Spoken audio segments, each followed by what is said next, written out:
इथे मी डहाळ्या वगैरे तोडून घेतलेले आहे, फुलं पण तोडून घेतलेले आहे आणि गजरा करायचा आहे. तर इथे 5 प्रकारचे मी डहाळ्या घेतलेल्या आहे. हॅलो गाईज, आपलं सर्वांचं माझ्या चॅनलमध्ये स्वागत आहे. तर आज आहे मार्गशीर्ष महिन्यातला 3रा गुरुवार आणि पूजेची मांडणी करायची आहे. फुलं वगैरे तुम्ही तोडून घेतलेले आहेत आणि जे 5 डहाळ्या आहेत 5 प्रकारच्या 5 झाडांच्या, तर त्या यावेळेस आता 5 गुरुवार आहे आणि शेवटच्या गुरुवारी अमावस्या आहे. तर 5ही गुरुवार आपल्याला करायचे आहेत, कारण अमावस्येपासून दुसरा दिवस महिना लागतो. तर त्यानुसार आपल्याला 5ही गुरुवार करायचे आहेत आणि हा आहे 3रा गुरुवार. तर पूजेची मांडणी करायची आहे आणि पूजा पण करायची आहे. तर नैवेद्य पण दाखवायचं आहे. तर कशाचा नैवेद्य दाखवणार आहे तुम्ही कंटिन्यू राहा आणि आज नैवेद्य पण कंटिन्यू राहा. तर इथे जे आपल्याला साहित्य लागते आहे ते मी सर्व काढून घेतलेलं आहे. देवही व्यवस्थित ठेवून घेतलेले आहेत. नंतर आपल्याला देवाची पूजा करायची आहे. तर इथे स्वामी समर्थांचा फोटो पण ठेवलेला आहे. तर इथे आता जो कलश आहे त्याला मी स्वस्तिक आणि 5 जे आपण बोटं लावतो किंवा टिक्के लावतो ते लावले आहे. याच्यामध्ये सुपारी, पैसा, फुलं, हळदी कुंकू आणि दुर्वा हे सर्व टाकायचं. आपल्याला कलश तयार करायचा आहे देवीचा. तर आणि 5 प्रकारच्या 5 डहाळ्या, जसं आपण विड्याची पानं टाकतो किंवा आंब्याची पानं घालतो तसंच आपल्याला 5 प्रकारच्या 5 डहाळ्या घालायच्या आहे. आणि इथे नारळ ठेवायचा आहे. नारळाची पूजा पण आपल्याला करून घ्यायची आहे आणि वेणी पण मी तयार करणार आहे घरी.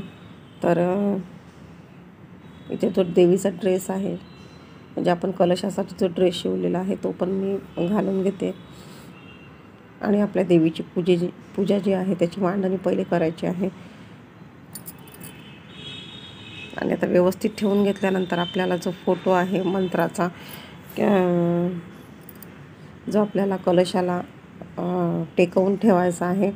आणि आता इथे पूजा वगैरे मी करून घेते, पहिले गणपतीची वगैरे, देवीची, महालक्ष्मीची वगैरे, आणि नंतर मग आपल्याला फोटो पण मी इथे ठेवून घेतलेला आहे. कलशाला आपल्याला लावून घ्यायचं आहे.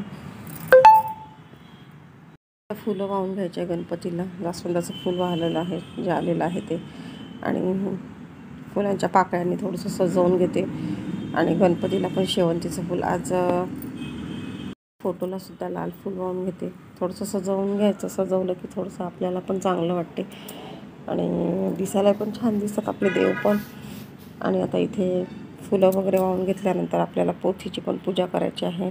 आणि जी शेवंतीची वेणी बनवणार आहे मी, तर 3 प्रकारचे फुलं आहेत. तर त्याचीच, तर काही घरची आहे शेवंतीची फुलं, आणि मला शेवंतीची वेणी तयार करून घ्यायची आहे. तर इथे बघू शकता तुम्ही वेणी तयार केली आहे. 3 प्रकारचे फुलं आहे कलरचे. तर त्यांनी पण, तर आज काही नवीन वेगळं नाही, आपण एकच कलरची करतो. तर आता इथे देवाला पण मी वाहून घेतलेली आहे किंवा लावून घेतलेली आहे. पूजेची मांडणी पूर्ण झालेली आहे. जे आपलं व्रताचं पुस्तक आहे त्याची पण, आणि इथे मी 3 जी आपली रांगोळी आहे ती पण मी काढून घेतलेली आहे. आणि रांगोळी कशी वाटली तुम्हाला नक्की सांगा.